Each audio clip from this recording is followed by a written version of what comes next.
Hello, Clint here. Comes the landscape here to talk about your front yard landscape design. All right, so did a little research on this turn of century home. It was built in the obviously I think in 1917 is when it was built. And the challenge with turn of the century homes, depending on the flavor, landscape wasn't a huge part of a design when the houses were built. Traditional shrubs were the most common things installed. Even if you look at Frank Lloyd Wright installations, most of them were just traditional shrubs with lots of concrete. Nothing super fancy, lots of green. He didn't put a lot of colors or textures in his landscape designs for the most part.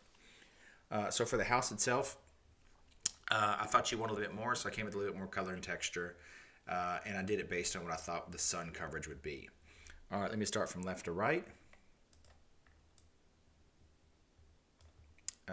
This is the Broadway Spree on the left. Great plant. Has a nice little bloom in the spring. Blooms for 2 to 3 weeks. It gets tall and full.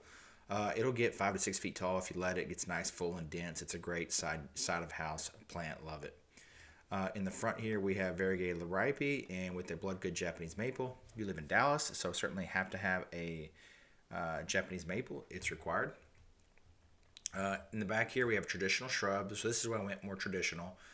3 options: the boxwood, the dwarf Burford holly, probably the way I would go. It's a darker, denser leaf. Then you have the dwarf Yopon holly. Dwarf Yopon holly is going to be smaller, shorter, kind of have a roundish look to it. Can be trimmed around. Really common plant here in the Dallas area.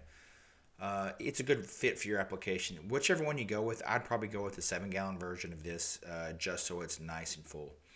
In the front here, I have ferns and hostas, a combination mixed in, depending on what colors we can get. I'm not sure what they'll have in stock. They're going to come basically as a dirt. The root ball will be, we'll install the root ball, then come spring, it'll start blooming. These are very hardy.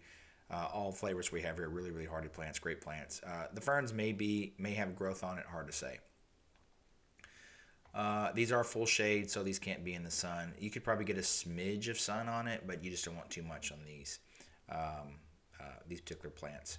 On the right here, I wasn't sure if this side of the yard receives a lot of sun. It's hard to say based on this time of year and based on the way your house faces.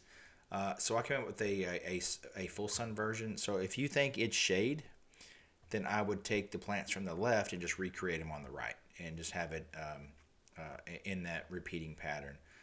For the flowers in front, perennials in front. I mean, but in this case, what I did was daylily, catnip, then autumn sage, and just repeated it. You certainly can do, if you don't like the catnip, we could go with like a May night salvia. It also depends on what they might have in stock this time of year. It's kind of hard to say. We haven't got our spring shipment of plants yet. We haven't ordered our spring shipment of plants for our facility, so we're going to order that at the end of the month. I think that's about it for the design. Lighting, let me go over lighting real fast. There you go. Love the lights. I would definitely have money in the budget. I would add the lights. These are not cheap lights. These are really high quality lights. Lifetime warranty on the lights. It will actually depends on which light we install.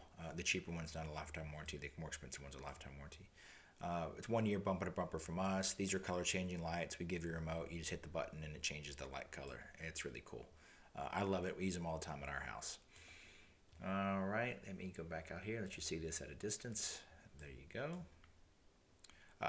The pots are just fillers. I didn't include anything for the pots. Then the border, I would use a simple still edge. Turn of the century landscape did not have borders, so I would definitely keep it with the still edge. The still edge we use is not a color. It's a rust color, so it'll fade into the landscape. Then of course mulch. All right, let me pause there.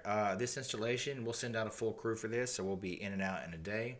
The assumption is that your sprinkler system works and we don't have to make any changes. If we do have to make any changes to make sure we have optimal coverage, it's just time and material. All right, if you like this, I'm going to send it over to you, let you make a decision if you like it or not. If you do, we'll price this out for you. Again, this landscape design is the property of Crimson Landscape. It cannot be used without our permission. Thanks.